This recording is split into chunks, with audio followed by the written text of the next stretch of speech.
आ, Vipin Sharma sir, अब कुछ सवाल लेके मैं आप तक पहुंचता हूँ।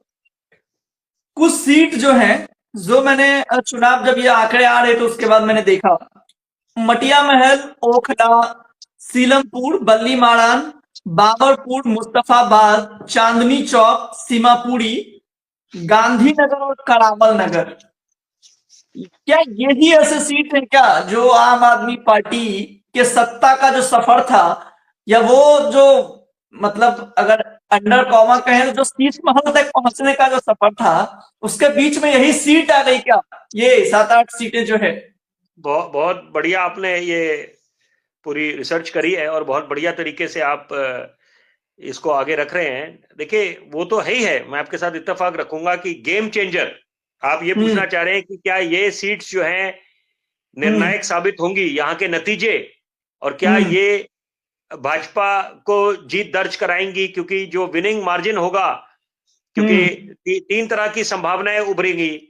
या तो जी। ये बिल्कुल ही कांटे की टक्कर होगी, और हम्म। या फिर बिल्कुल एक को बिल्कुल क्लीन अच्छा साफ जनादेश मिलेगा।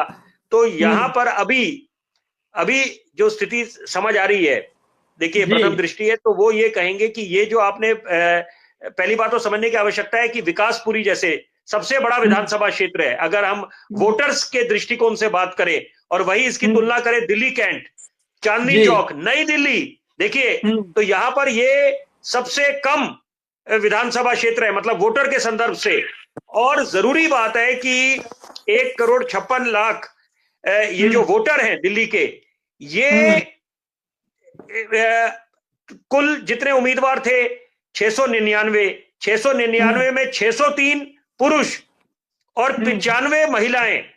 तो हम्म। यहां पर जो एक अच्छी बात उभरी है इन चुनावों में कि महिलाओं ने जो बढ़ चढ़ के लोकतंत्र के महापर्व में अपनी भूमिका निभाई है, वो मुझे लगता है प्रशंसनीय है, अभूतपूर्व है, एक अनोखी हम्म। मिसाल कायम करी है। हम लोगों को हम्म। प्रेरणा लेनी चाहिए, सीख लेनी चाहिए कि यहां हम्म। पर उनके हिस्सेदारी कम है जो उम्मीदवार हम्म। हैं, मतलब उनके दृष्टिकोण से देखें, और वहां पर इसके विपरीत जो उन्होंने भूमिका निभाई है तुलना करें तो बहुत ही प्रशंसनीय बात।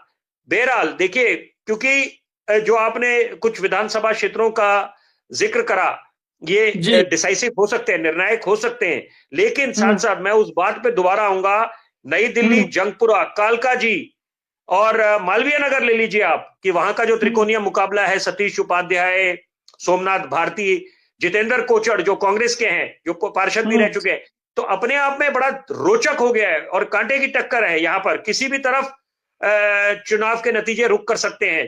तो यहां हम्म। पर अभी क्योंकि जो फेरबदल देखने को मिलेगा, क्योंकि अगर ये बदलाव होगा तो हम्म। या तो ये बिल्कुल ही क्लोज वाला होगा, बिल्कुल हम्म। यहाँ पर की जो विनिंग मार्जिन होगा ज्यादा नहीं होगा, 3-4 सीटें ऊपर किसी की या किसी की नीचे, तो हम्म। लेकिन ऐसे ना हो कि हरियाणा की तरह नतीजे निकल जाए, कि पहले हरियाणा हम्म। में देखा कि भाजपा को जेजेपी का समर्थन लेना पड़ा था, लेकिन इस बारी हम्म। जो नतीजे आए वो हम्म। बिल्कुल प्रचंड बहुमत भाजपा को मिला, क्योंकि बोला ये हम्म। जा रहा था हर एक मंच से कि कांग्रेस की आंधी आएगी, और इसके विपरीत हम्म। भाजपा ने बाजी मार ली, और वो भी हम्म। अकेले दम पे सरकार बनाने की स्थिति में आ गए, और आज उनकी सरकार बनी हुई है। तो मुझे लगता है कि हम्म। ये जो 70 विधानसभा का जो मुकाबला हुआ है, दिल्ली को देखने को मिला है, पूरे देश को देखने को मिला है, वो रोचक भी है, और साथ में उसके पीछे हम्म। कई जरूरी बातें हैं। मिसाल के तौर पे कि जैसे मैंने बोला, बिजली, सड़क, पानी केवल मुद्दा नहीं है, उस आधार पे नहीं होगा कि शीश महल हम्म। बोले या ये बोले कि आप भ्रष्टाचार को लेकर जैसे शीश हम्म। महल की बात कर रहे हैं, या शराब, कथित शराब घोटाले की बात कर रहे हैं। उसके अलावा कई बातें हैं कि क्योंकि सबने हम्म। योजनाएं की घोषणा करी है यहाँ पर, और मैं तो उसको कभी उस बात से इत्तेफाक नहीं रखता उसको रेवड़ी बोला जाए या फ्रीबीज बोला जाए, ये तो जिम्मेदारियां बनती हैं। जो भी हम्म। राजनीतिक दल चुनावी मैदान में उतरते हैं उनको आश्वस्त करना है, क्योंकि ये स्वर्णिम हम्म। मौका होता है वोटर के पास कि जब नेता हाथ जोड़ के गुहार लगाने जाते हैं, अपील करते हैं, आग्रह करते हैं कि अपना बेशकीमती वोट उनको दें, उन पे भरोसा हम्म। जताएं, तो यहां पर उनके पास एक स्वर्णिम मौका होता है, एक आम आदमी के पास, कि वो गारंटियां ले राजनीतिक दलों से कि आप कैसे उनके अधूरे सपने पूरे करेंगे, कैसे बदलाव लाएंगे उनके दिनचर्या में, उनकी जिंदगी में। तो मुझे लगता है कि ये अच्छी बात है कि सब लोग घोषणाएं कर रहे हैं, लेकिन $1 मिलियन बात यह है कि कितने वो जो घोषणाएं हुई हैं वो कितनी मुकम्मल होंगी आने वाले वक्त में, जब जनता उन पे भरोसा जताती है या कोई एक बाजी मार जाता है चुनाव में।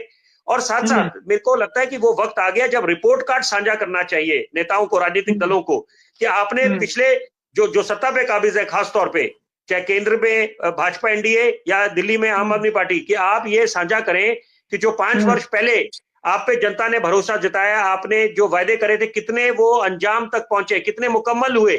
तो ये मुझे लगता है कि बड़ी अच्छी बात होगी। 100 दिन का रिपोर्ट कार्ड साझा करें ताकि पारदर्शिता भी बनी रहेगी और बिल्कुल एक स्थिति साफ होगी, जनता आश्वस्त हो जाएगी। जनता को किसी तरह का एक भ्रांतियां नहीं होनी चाहिए, या ये ऐसा नहीं होना चाहिए कि असमंजस की स्थिति हो, यहां पर उनको लगे कि ये नेता आते हैं सिर्फ चुनावी मैदान में और आके हाथ जोड़ते हैं और फिर उसके बाद भूल जाते हैं जनता जनार्दन को।